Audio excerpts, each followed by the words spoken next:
Donc là, nous sommes dans une situation qu'on pourrait qualifier d'approche lobée.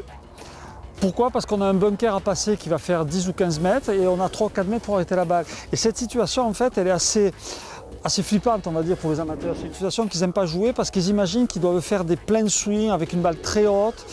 Et là, on va leur expliquer comment faire des balles suffisamment hautes pour qu'elles s'arrêtent très vite, sans nécessairement faire un swing trop dangereux. Donc là, Raphaël va vous expliquer comment il fait pour faire ces balles très hautes, très molles, sans prendre trop de risques au niveau de son swing, ce qui va vous permettre d'éviter les erreurs de contact. Et donc, vous le savez bien, c'est gratte ou c'est top qui vous coûte des doubles bogeys ou des triples bogeys. Voilà. Donc, en général, Raphaël a besoin d'un stick par terre pour travailler ça. Et il va vous expliquer ensuite à quoi ce stick lui sert. Voilà, le stick dans la ligne de jeu. Alors, comme le disait Alain, quelque chose de très simple, je vais jouer sur l'ouverture de la face de club pour justement créer du loft pour faire une balle haute. C'est l'objectif sur ce genre de situation. Donc je garde un stance très square, que ce soit pied, genou, hanche, épaule, c'est très square. Dans la direction de ligne de jeu, je vais ouvrir ma face de club. Là on voit vraiment qu'elle est très ouverte. Balle au milieu des pieds.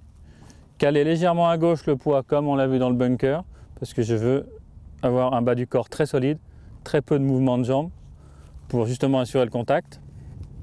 Ensuite, le swing est très simple.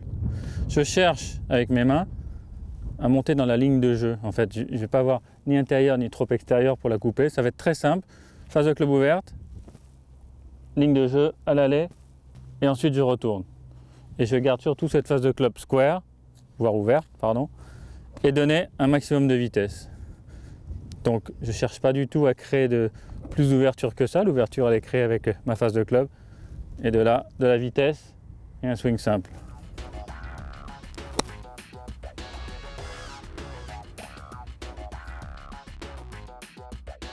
Moi, mon travail, si tu veux, quand je suis à Véraf en tournoi ou à l'entraînement, c'est de juste vérifier que ce qu'il veut faire, c'est-à-dire l'amplitude du backswing, le fait de ne pas trop armer les poignets, le fait que ses mains suivent la ligne de jeu, mais malheureusement, quelquefois, les joueurs ont un feeling qui n'est pas la réalité.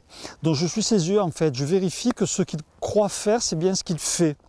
Et si jamais tel n'est pas le cas, je vais l'aider en faisant des petits exercices. Par exemple, si j'estime qu'il monte trop ou qu'il arme trop les poignets, je vais simplement me mettre derrière lui et je vais lui dire, voilà, tu continues à faire pareil, mais tu ne vas pas toucher le shaft. Ou si par exemple, j'estime que ses mains vont trop à l'intérieur, je vais faire comme tout à l'heure pour le swing, je vais lui planter un shaft ici, et je vais lui dire, voilà, fais en sorte de... Et ça me permet comme ça de le recaler exactement dans la bonne sensation.